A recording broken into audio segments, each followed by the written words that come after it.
Presentation of Idaho Reports on Idaho Public Television is made possible through the generous support of the Laura Moore Cunningham Foundation, committed to fulfilling the Moore and Bettis family legacy of building the great state of Idaho. By the Friends of Idaho Public Television and by the Corporation for Public Broadcasting. In Tuesday night's biggest shakeup, Senate President Pro Tem Chuck Winder lost his primary, one of 15 incumbents to fall this election cycle. We discuss the implications for public policy moving forward. I'm Melissa Davlin. Idaho Reports starts now.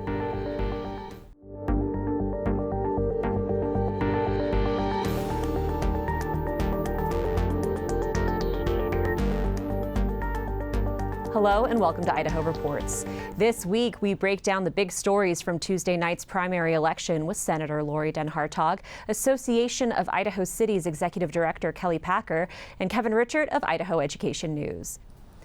But first, let's take a look at Tuesday's turnout. Statewide, about 24% of registered voters turned out to cast a ballot, with the majority of those participating in the Republican primary. Camas County had the highest turnout at 55%. Secretary of State Phil McGrane said no counties reported major issues. Election results are unofficial until the June 5th canvass to take place in Idaho Falls. One of the most closely watched races from Tuesday was in District 32, where House Appropriations Chair Wendy Horman fended off two challenges, one from Ammon Mayor Sean Coletti and one from National Republican Party Committeeman Brian Smith.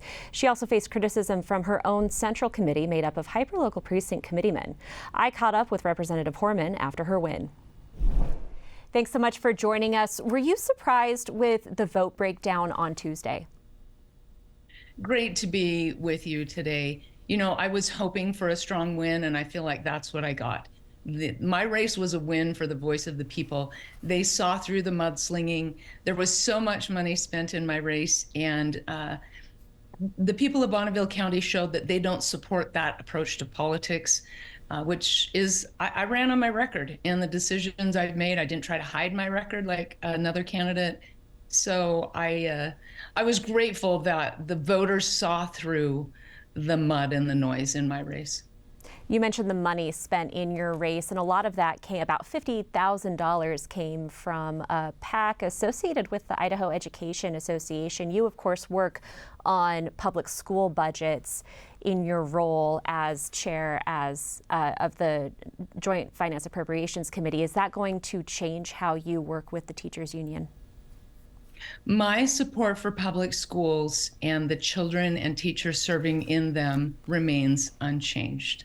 I have a 31-year record of serving them as a parent volunteer, running fine arts programs and tutoring, to school board association president, to now carrying those budgets for 10 years. That will remain unchanged for me, because that's why I ran for office in the first place. The noise created by the teachers union and the false accusations they will have to own, and fortunately voters in Bonneville County saw through that. You also faced pushback from your own Central Committee, and there was a candidate in your race who was backed by them. How did the local precinct races in your area go? That is a great point. You know, the Bonneville County Central Committee fell into a pit that they dug for others. Their candidate had the 7th lowest vote count of any legislative race in Idaho. Those tribunals were a unifying message here in Bonneville County. Voters here want to be the ones to hold legislators accountable for their actions or inactions, and not a small group of authoritarian party bosses. And I think you saw that clearly come out in my race. Statewide, there were 15 incumbents who lost, including notably Senate President Pro Tem Chuck Winder and House Education Committee Chairwoman Julie Yamamoto. That, of course, has a lot of implications for what pieces of legislation go through, particularly education. You have been a proponent of school choice legislation. Do you think that this shifts the conversation on school choice going into the 2025 session? I do. It was a good night for parental rights in education. You know, we celebrated Brown v. Board 70-year anniversary just last week, of saying race can't be a deciding factor in school attendance. The civil rights issue of of today is that a parent's income and their address shouldn't be either. It's an issue that's at the center of the electorate. It crosses ideological lines, and we have existing programs in Idaho that from Launch to Opportunity Scholarship to Empowering Parents that fund students, no matter where they go to school, in public, private, or religious settings, because all children deserve our support. And so I do think it will be an issue going forward with stronger support than it's had in the past. Do you think that legislation will include public support for private religious schools? The tax credit from last session did, and I anticipate that we'll run something similar to that or an ESA again in an upcoming session, but it remains to be seen what the details look like. You also mentioned Launch, which was controversial in the House when it first passed in 2023. It wasn't a good night for Launch supporters statewide. Do you think that the future of Launch is in trouble? I've always believed Launch needed some refinement, some accountability, and some connection to outcomes for the use of the dollars. And so I do think there's a conversation to be had about what that program looks like going forward, how it can help students who have the greatest needs. All right, Representative Wendy Horman, thanks so much for joining us. Thank you. The big story from Tuesday night is Senate President Pro Tem Chuck Winder losing his primary to political newcomer Josh Kaiser. Associate producer Logan Finney caught up with Kaiser at the Idaho GOP election night party.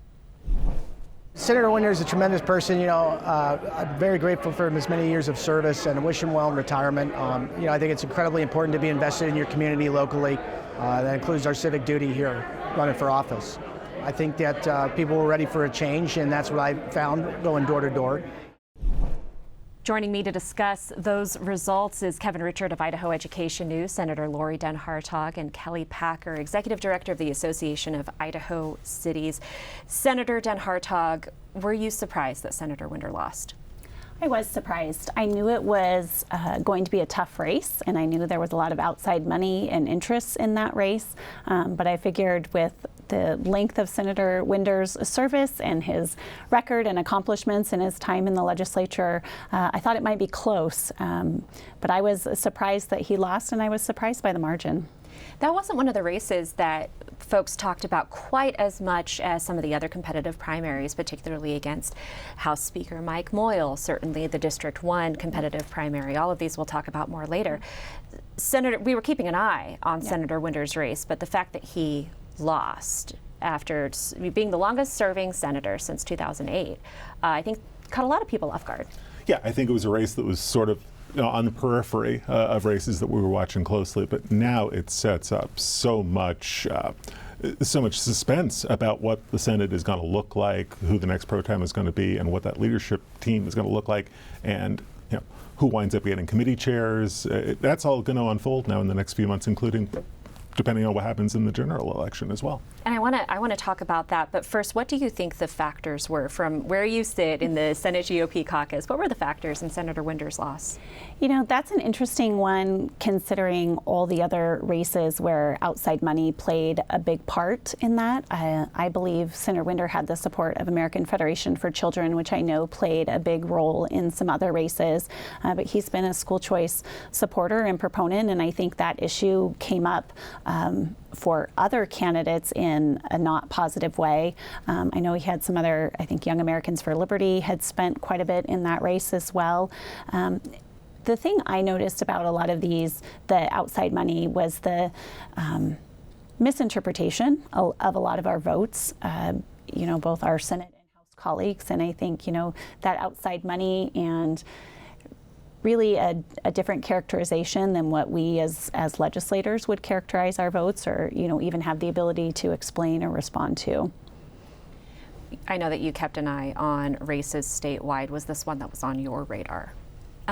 No, not to the extent that it maybe should have been. Mm-hmm. I was curious because I know that Senator Winder had reached out a time or two to different groups asking for help with, door knocking and other things like that. So I knew that he was nervous about the outcome.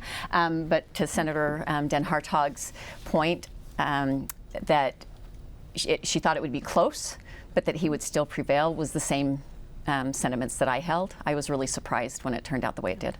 Kevin, you touched on this, but this has big implications for what makes it to Senate committees and who gets those committee assignments and who gets those committee chairmanships, not to mention who's going to be the next Senate President Pro Tem. Right, because the way I count noses at this point, and Senator Den Hartog is much more studied at this than I am, it looks like it's a very evenly divided Senate, potentially between more moderate, kind of the Main Street caucus senators and more of the, the hardline conservative senators. And what happens in November could shift that balance 1 or 2 seats either way. So, who winds up being the next pro tem and who in turn winds up chairing these committees, it's really hard to handicap at this point, but it's going to be interesting theater. We've already heard one senator throw his hat into the ring for that President Pro Tem race, Senator C. Scott Grow, the chairman of the Senate Finance Committee. Senator Den Hartog, you have run for Senate leadership before. Are you keeping your eye on either that race or any of the other races? Yeah, absolutely. I think to Kevin's point, we have a lot of getting to know one another as a caucus to do. We have new members. We have some returning members. So, we have Senator Woodward and Senator Zito returning. So we know a little bit about them. We know, what they'll be like as colleagues, but we have new members coming in too. So there's a lot that we have to learn about each other. And we experienced that 2 years ago with a significant turnover. One thing I will say is regardless of what happens in Senate leadership, I think many of the practices and precedents of the Senate will continue. Committee chairmanships are different than the House. We typically, the President Pro Tem assigns the committee chairmanships by seniority, not only service in the Senate, but service on that committee. And that provides some stability and, continuation, continuity of knowledge on those committees. And I think that's a really important consideration. We did lose one of our chairmen in this election cycle, and there could be other shifting around for sure, and some of that, and obviously, with Senator Grow running for Pro Tem, that changes things potentially for the Joint Finance and Appropriations Committee. Are you considering running for any of those spots? It's always a consideration. I think you have to hear and understand what your colleagues are looking for in a leadership team. I've had the experience of having different types of leadership teams, and one where I felt we worked the best as a Senate was when the leadership team was a mix of kind of the different ideologies within our caucus. And so that's one of my, I'm hopeful to see that in the future. You touched on the campaign, and in the lead up to the election, one of the biggest talking points was the money going into these races, with some candidates raising more than $100,000 and PACs dumping hundreds of thousands more into independent expenditures to support or oppose candidates. Senator Tammy Nichols was on the receiving end of some of that opposition, but still came out on top on Tuesday. Idaho Reports spoke to her about her race. We worked really, really hard. There was a lot of money that was spent in this race. But I just put myself out there like I normally do, and be out there with the people and talk about the issues that are concerning to them, show them how I've done things in the past and what I've been working on and what I want to do in the future going forward. So I'm very excited. Kevin, you've covered this extensively. So much money going into these races, and we still don't have a complete picture of how much money was spent in the primary. Yeah, it's at least $2 million of independent money, as best as we can estimate it at this point. But I feel like a lot of the turnover that we saw and a lot of the turmoil that we saw Tuesday night almost happened in spite of this outside money, not because of this outside money. Senator Nichols talked about she was on the receiving end of the advertising from the Idaho Liberty PAC, which is more of a mainstream group. They spent almost $1 million. They spent a lot of it in 4 Senate races. They only got one senator who they were targeting, Chris Trachel. We talked about Young Americans for Liberty. They did put over $100,000 into messaging against Chuck Winder. They also spent more than $110,000 that we know of so far against Mike Moyle, and that obviously didn't work out for them. And a lot of their other, primary targets also were reelected on Tuesday. So a lot of money. a lot of caustic advertising and a lot of caustic messaging, but I'm not sure it really affected the outcomes as much as you might think. I think if it did affect the outcomes, it backfired. That negative campaigning across the board, regardless of where it was coming from, whether it was coming from, those who were opposing the more conservative senators like Senator Zeiderfeld, Senator Nichols, Senator Lenny, those who were opposing Representative McCann. If they dumped money into the negative campaigns, then from where I'm sitting, it backfired. Agreed. I actually had a conversation with a neighbor on Monday evening prior to Election Day, and she was asking my opinion on some of the races and things. And then as she was getting ready to leave, head back to her home, she said, if they were part of negative campaigning, I'm not voting for them, regardless of whether I think they've done a good job in the legislature or not. And I gave her a little bit of caution there. I said, what's unfortunate is there's a lot of money that's come into our state that wasn't tied to the desires of a candidate, right? A candidate didn't ask for the negative campaigning to happen against their opponents in a lot of different circumstances. And I said, it would be unfortunate for you to not vote for someone that's a great leader in our state and has done great things in the legislature and otherwise, simply because somebody else has been writing a check against their opponent in a negative way. And I said that really, in my opinion, was the majority of the negativity that happened didn't come from those that are currently serving or have served in the legislature before. I had a similar experience. I had a candidate who was new to running for the legislature, genuinely running against the opponent because they believed differently, thought they had different things to offer, and called me and said, people think all this negative campaigning is something that I did or that I'm doing, and this person was like, that's not who I am. Right. And I think that's really unfortunate, and I don't think most Idahoans genuinely respond to that or appreciate it. Or participate in it. Agreed. Agreed. Yeah. Well, I mean, you both run or have run for legislature, and it just feels like watching this as an observer, this kind of advertising, which has no nuance, it's very negative and not very subtle. Yeah. It kind of almost maybe forces candidates to dig into ideological positions, to differentiate themselves. These feel like mini congressional races right now, as opposed to legislative races like I recall from 10, 20 years ago. Maybe that's just me watching it from the outside. It definitely brings a different flavor. And as you watch your friends and colleagues, whether they're someone you're already serving with or someone you're hoping to serve with, go through that and have things be said about them or have them or their positions be portrayed a certain way, it's really frustrating as a candidate and difficult to respond to. Right. Ultimately, a total of 15 incumbents lost on Tuesday, including House Education Chair Julie Yamamoto. Logan Finney spoke to her opponent, Kent Marmon, about why he ran against her. I'm a property tax guy. I want to get rid of property tax. I want to find a different way to fund local government, cities and counties. Property tax, the only part of property tax that funds schools is supplemental levies and bond issues. So the rest of it comes from the state and federal government. So anyway, she proposed through her education committee and got it through her education committee to lower the bond requirement to pass a bond from 2/3 vote to 55%.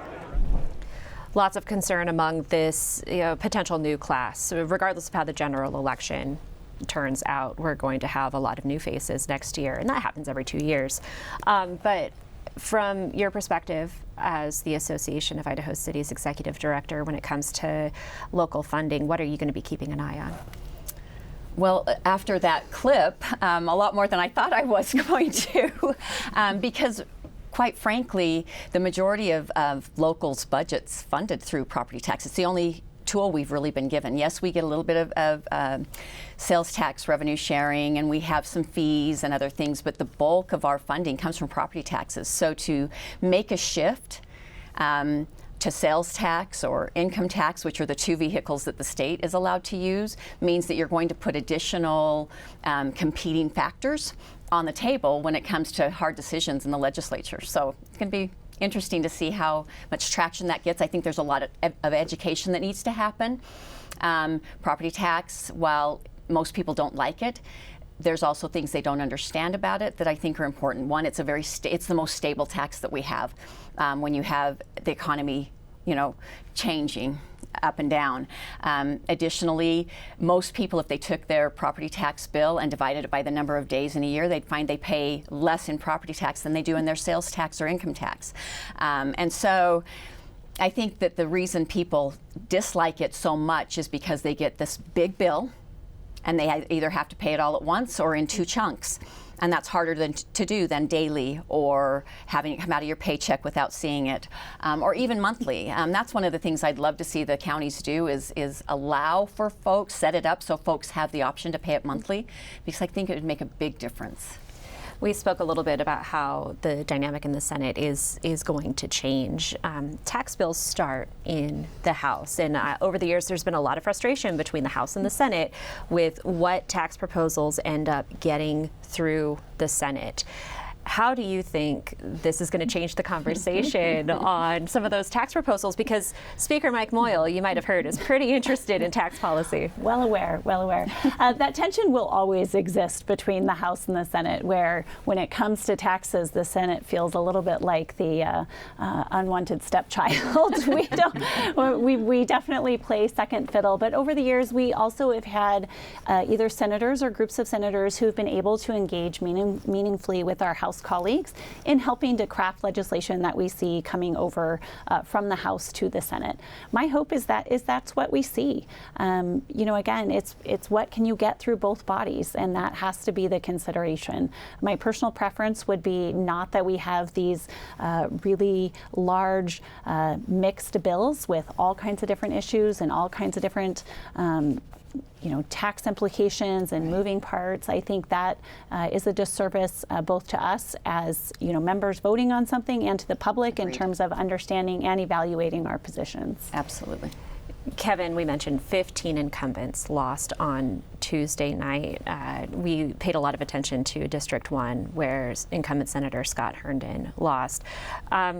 District 8, the entire slate of incumbents, all 3 of them, lost their primary elections. I'm not sure I've ever seen that before. I can't recall it happening either. And I think what's really interesting about District 8 is it feels like it's a pretty significant ideological shift. It's not just the 3 incumbents lost; it's the 3 incumbents lost to candidates who are running to the right of them.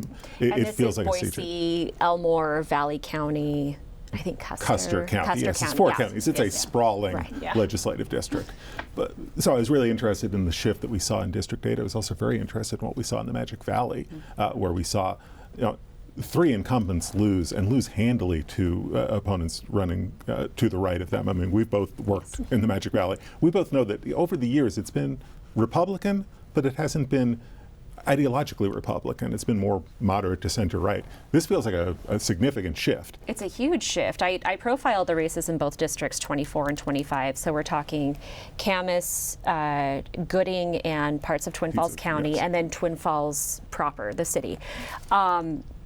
Usually those districts send infrastructure-focused, ag-focused, education-focused Republicans. I'm thinking Maxine Bell. And this time around, we saw Senator Linda Hartgen lose, Representative Chanel Dixon, longtime Twin Falls City Council member Greg Lanting lose to political newcomers who were aligned with the Magic Valley Liberty Alliance. Right. I mean, these are fairly well-known incumbents. I mean, you mentioned Lanting's time on the City Council. Linda Wright Hartgen had been a trial court administrator in the Magic Valley for some time. I mean, these are not novices. But when you have so many newcomers to the state, it doesn't always matter what sort of political experience or longtime support. And do those endorsements from, former legislators, do they matter? I mean, a newcomer to Twin Falls has probably never heard of Laird Ney. Exactly. Well, over the last 2 legislative sessions, we watched closely as lawmakers wrestled with Governor Little's biggest policy proposal, Idaho Launch, which provides $8,000 to graduating high school seniors who pursue training and education for in-demand careers in the state. It's already a popular program among students and families, but not so much among some Republican lawmakers. Marmon discussed his opposition to the program on Tuesday. Idaho Launch is another. I was absolutely opposed. To me, that's just a social, corporate socialist welfare bill. And it's almost like paying off student loans, but you're paying them off in advance. Marmon isn't alone in his opposition to this, as we just said. And earlier in the show, Representative Wendy Horman said that she had some concerns about the program, maybe not enough to repeal it, but enough to take a really close look at how it's being implemented. I have been opposed to it since its inception. One of my main concerns, and this is where I think we probably do have room for reform, is we understand the need that businesses have in Idaho. I don't think the launch proposal actually matches up the need that our business owners have with what we are steering and directing our young people to. Originally, it was supposed to be more things like, actual job training and skills. We open it up to the four-year institutions. We're seeing very traditional uses for those dollars, and I don't think that was the intended purpose or design, but that's what it morphed into through, as we all know, through the art of the possible. What could they get through the legislature? And that's what got through, across my opposition and across some of my colleagues' opposition. So I think it is going to be revisited, and I don't know to what extent yet, whether it's a repeal, which might be difficult, or significant reform. Kevin, what are you anticipating? Well, I anticipate a lot more debate about launch coming in next session, with two key supporters of launch no longer there, who were voted out on Tuesday. We talked about Julie Yamamoto, but also Megan Blanksma was one of the architects of the launch program from the beginning. She was one of the three incumbents who lost in District 8. I think Representative Melissa Durant, who also supported the program, she also lost her primary on Tuesday. Right. So I think you're going to see, enhanced, continued discussion of launch, even though it's been funded now for the first year, and you'll have students get that money the first time around, starting in the next few weeks. Kevin, very briefly, Idaho Ed News took a look at levies around the state. Is there a big takeaway, or were they all hyper-local stories? I think they always still are hyper-local, but in the big picture, bonds and levies were generally successful. Salmon, which has been kind of the poster child for school facilities problems in the state, they passed a bond issue on Tuesday after 12 successive failed bond issues. But, it varies. West Ada, their levy passed. Caldwell, as we were listening to Kent Marmon talk, he's from Caldwell. Caldwell voted down a supplemental levy, so they've got some difficult decisions ahead, as does CUNA. Senator Den Hartog, we have about a minute left, and I want to talk to you about the most important race on Tuesday night, which is the race between you and your father, Representative John Vander Woude, serves in the same district, was also unopposed in the primary. Who got the most votes? We tied this year for the first time ever. So we always have a friendly competition to see how the votes are coming in. And over the course of years, over the course of our different election cycles, I think I've won the majority of the time, I'm happy to say.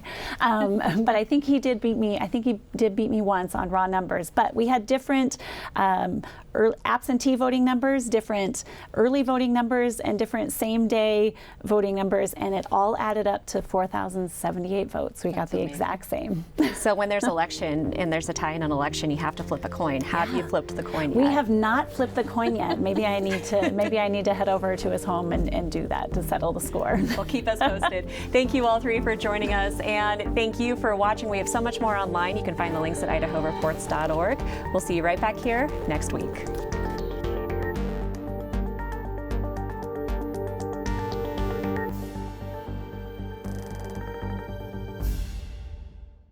Presentation of Idaho Reports on Idaho Public Television is made possible through the generous support of the Laura Moore Cunningham Foundation, committed to fulfilling the Moore and Bettis family legacy of building the great state of Idaho, by the Friends of Idaho Public Television, and by the Corporation for Public Broadcasting.